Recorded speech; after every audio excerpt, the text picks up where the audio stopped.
नमस्कार, आप सुन रहे हैं मेरी लिखी हुई पुस्तक अपकृत्य विधि। इस ऑडियो बुक में पूरी किताब सब पढ़ूंगा ताकि आप बिना थके आराम से पढ़ाई कर सकें। साथ में मैं आपके लिए इस वीडियो के बीच में ई बुक को प्राप्त करने का तरीका भी बताऊंगा, इसलिए वीडियो को बिना स्किप किए लास्ट तक ज़रूर देखें। चलिए शुरू करते हैं पुस्तक अपकृत्य विधि। अपकृत्य विधि।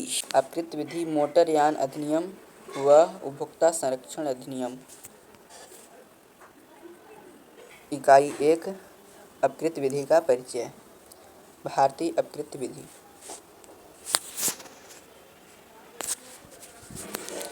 भारतीय अपकृत्य विधि का मूल आधार अंग्रेजी कॉमन लॉ है।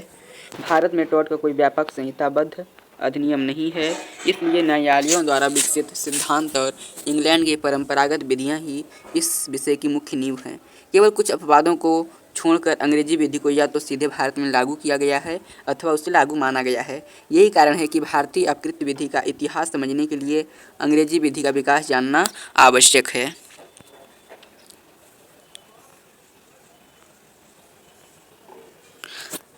शब्द उत्पत्ति। टोर्ट शब्द लैटिन शब्द टोर्टम से बना है, जिसका अर्थ है मुड़ा तुड़ा या वक्र। विधि में इसका तात्पर्य ऐसे आचरण से है जो विधिक रूप से सीधा सपाट न होकर विकृत और अनुचित हो। अंग्रेजी में यह शब्द रॉन्ग अर्थात दोष या अपकार का समानार्थी माना जाता है। विधि के संदर्भ में टोर्ट का अर्थ है किसी विधिपूर्ण अधिकार का उल्लंघन जिसके परिणामस्वरूप क्षति पहुंचती है और जिसके लिए सिविल प्रतिकर प्रदान किया जाता है। इंग्लैंड में ऐतिहासिक विकास।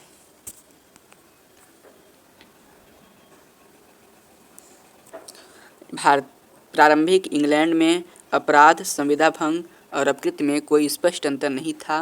न्यायालय में सफलता इस बात पर निर्भर करती थी कि क्या संबंधित परिस्थिति के लिए कोई लेख रिट उपलब्ध है। यह उस युग का सिद्धांत था जहां उपचार है वहीं अधिकार है। यदि कोई लेख उपलब्ध न हो तो वादी चाहे कितना ही न्यायसंगत दावा कर रहा हो, असफल हो जाता था। 500 वर्षों तक यह स्थिति बनी रही।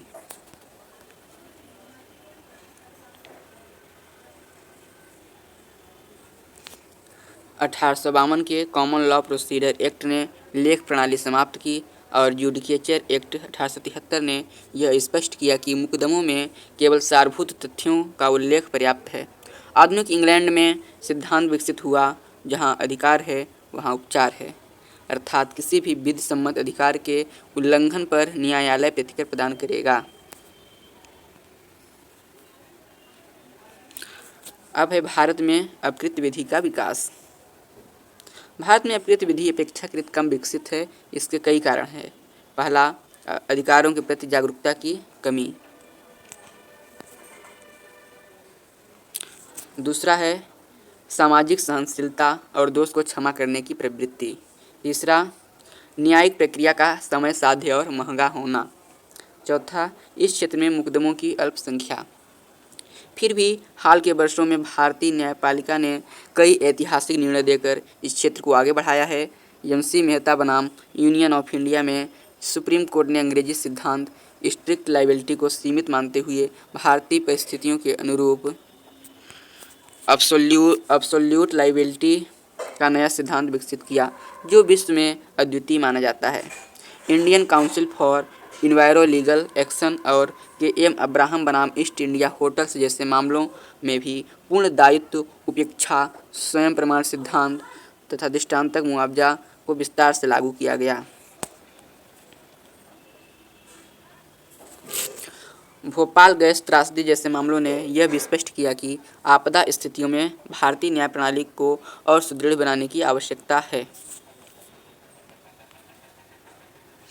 भारतीय अपकृत्य विधि आज भी मुख्यतः न्यायालयीन निर्णयों पर आधारित लचीली और विकसित होती विधि है। इसका ऐतिहासिक आधार इंग्लैंड की विधि में है, परंतु समय के साथ भारत ने अपने विशिष्ट सामाजिक आर्थिक परिवेश को ध्यान में रखते हुए नए सिद्धांतों का सृजन भी किया है। यह विधि नागरिकों के निजी अधिकारों की रक्षा का महत्वपूर्ण माध्यम है और धीरे धीरे अधिक परिपक्व होती जा रही है।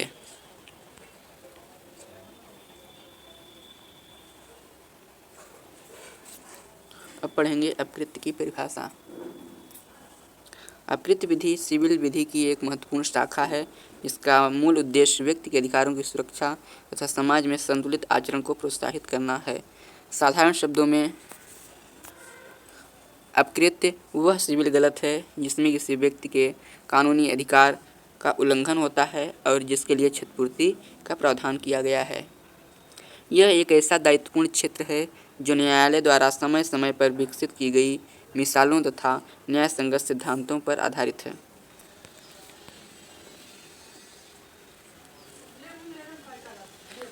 सबसे अधिक स्वीकृत परिभाषा प्रसिद्ध विधिवेत्ता विनफील्ड ने दी है। उनके अनुसार अपकृत्य वह कर्तव्य भंग है जो मुख्यतः कानून द्वारा निर्धारित होता है। यह कर्तव्य समाज के प्रत्येक व्यक्ति के प्रति होता है और इसके उल्लंघन का प्रतिकार अनिर्धारित क्षतिपूर्ति द्वारा किया जाता है। इस परिभाषा के अनुसार अपकृत्य की मूलभूत विशेषताएं हैं। पहला है कर्तव्य कानून द्वारा निर्धारित हो, दूसरा इसका उल्लंघन किसी व्यक्ति को क्षति पहुंचाए और तीसरा है इस क्षति की भरपाई न्यायालय द्वारा तय की जाए।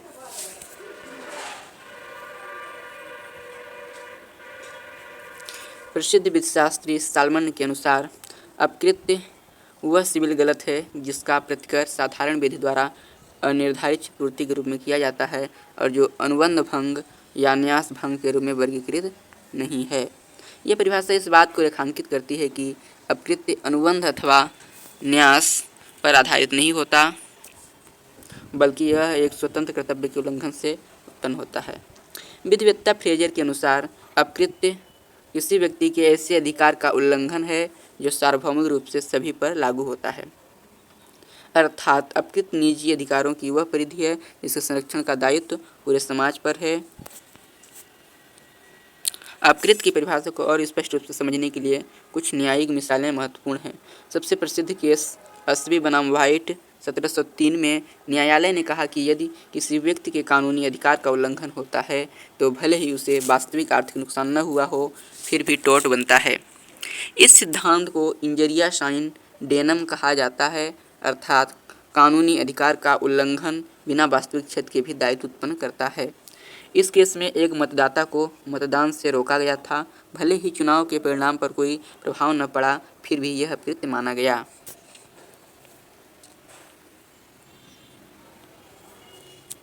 इसी प्रकार एक अन्य प्राचीन case Gloucester grammar school case 1410 में निर्णय दिया गया कि केवल आर्थिक हानि पर्याप्त नहीं है, कानूनी अधिकार का उल्लंघन होना भी आवश्यक है। इसे डेनम साइन इंजरिया कहा गया, अर्थात केवल हानि होने से अपकृत्य नहीं बनता। समग्रतः कहा जा सकता है कि अपकृत्य का सार यह है कि केवल व्यक्ति के कानूनी अधिकार का अतिक्रमण हो और उसके लिए कानून क्षतिपूर्ति एवं अन्य उपाय प्रदान करे। इसकी परिभाषा का उद्देश्य व्यक्ति को संरक्षण देना, समाज में दायित्वपूर्ण आचरण स्थापित करना और न्यायालय को क्षतिपूर्ति प्रदान करने की क्षमता देना है।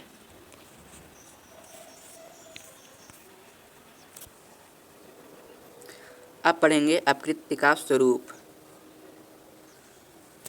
अपकृत्य विधि का स्वरूप अत्यंत विशिष्ट और बहुआयामी है क्योंकि यह मानव आचरण के अनेक पहलुओं को समेटकर व्यक्ति के कानूनी अधिकारों की रक्षा करता है। अपकृत्य का मूल स्वरूप सिविल दायित्व पर आधारित है, अर्थात यह ऐसा गलत आचरण है जिससे किसी व्यक्ति की निजी हानि होती है और जिसके लिए कानून क्षतिपूर्ति प्रदान करता है। अपकृत्य का स्वरूप समझने के लिए इसके आधारभूत सिद्धांतों, उद्देश्य तथा न्यायिक व्याख्याओं को स्पष्ट रूप से समझना आवश्यक है। अपकृत्य का पहला स्वरूप हो जाएगा सिविल गलत।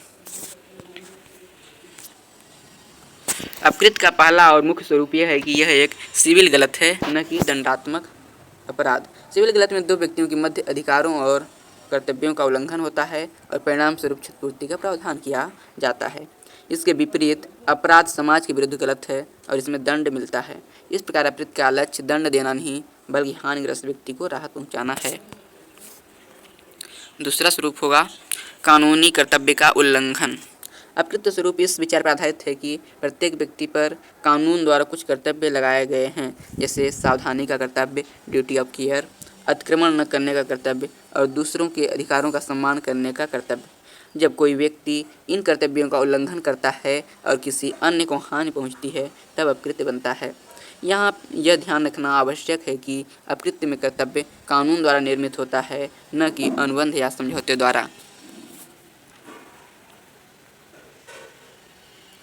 तीसरा स्वरूप होगा संपत्ति पर अधिकार का उल्लंघन। अपकृत्य का स्वरूप उन अधिकारों की सुरक्षा में निहित है जिन्हें संपत्ति पर अधिकार कहा जाता है, अर्थात ऐसे अधिकार जो पूरे समाज के विरुद्ध परिवर्तनीय होते हैं। उदाहरण के लिए किसी व्यक्ति का अपने शरीर की सुरक्षा का अधिकार, अपनी भूमि के शांतिपूर्ण उपयोग का अधिकार, प्रतिष्ठा का अधिकार आदि। जब कोई व्यक्ति इन अधिकारों का उल्लंघन करता है तो यह अपकृत्य बनता है। यह अधिकार किसी एक व्यक्ति तक सीमित नहीं बल्कि सभी पर लागू होते हैं। चौथा स्वरूप है अनिर्धारित क्षतिपूर्ति। अपकृत्य की सबसे विशिष्ट विशेषता यह है कि इसमें क्षतिपूर्ति की राशि पूर्व निर्धारित नहीं होती। न्यायालय परिस्थिति, नुकसान की प्रकृति और पक्षों के आचरण के आधार पर उचित राशि तय करता है। यही कारण है कि अपकृत्य में क्षतिपूर्ति अनलिक्विडेटेड कहलाती है। उदाहरण के लिए मानहानि, चिकित्सा लापरवाही और शारीरिक चोट के मामले में न्यायालय प्रत्येक मामले को दृष्टिगत रखते हुए राशि निर्धारित करता है। पांचवा है दोषपरक दायित्व। अपकृत्य का स्वरूप सामान्यतः इस विचार पर आधारित है कि किसी व्यक्ति ने किसी प्रकार का दोष किया है, जैसे लापरवाही, दुर्भावना या जानबूझकर हानि पहुंचाना। हालांकि कुछ मामलों में दोष सिद्ध करने की आवश्यकता नहीं होती, जैसे कठोर दायित्व स्ट्रिक्ट लायबिलिटी और पूर्ण दायित्व एब्सोल्यूट लायबिलिटी। फिर भी सामान्य नियम यही है कि किसी न किसी प्रकार की गलती मौजूद हो।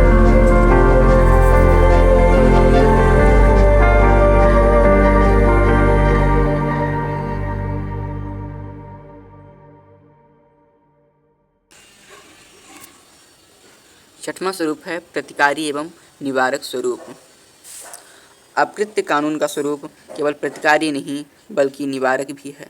यह व्यक्तियों को सावधान रहने, दूसरों के अधिकारों का सम्मान करने तथा समाज में जिम्मेदारी के साथ व्यवहार करने के लिए प्रेरित करता है। डोनाग भी स्टीवेंसन 1932 इस सिद्धांत का सर्वोत्तम उदाहरण है, जिसमें पड़ोसी सिद्धांत नेबर प्रिंसिपल स्थापित किया गया और कहा गया कि प्रत्येक व्यक्ति को अपने पड़ोसी अर्थात जिससे आपका आचरण प्रभावित हो सकता है के प्रति दायित्वपूर्ण पूर्वक व्यवहार करना चाहिए।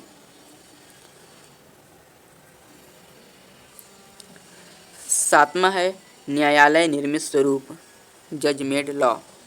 अपकृत्य विधि का एक प्रमुख स्वरूप यह भी है कि इसका विकास मुख्यतः न्यायालयों के निर्णयों द्वारा हुआ है, न कि विस्तृत विधायी अधिनियमों से।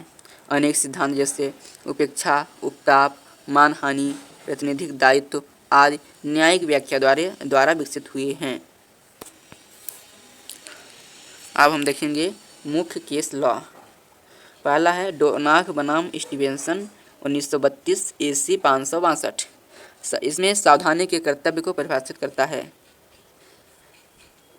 और दूसरा है अस्बी बनाम वाइट 1703, अधिकार के उल्लंघन को पर्याप्त मानता है। तीसरा केस है रायलैंड्स बनाम फ्लेचर 1868, कठोर दायित्व स्ट्रिक्ट लायबिलिटी को स्थापित करता है।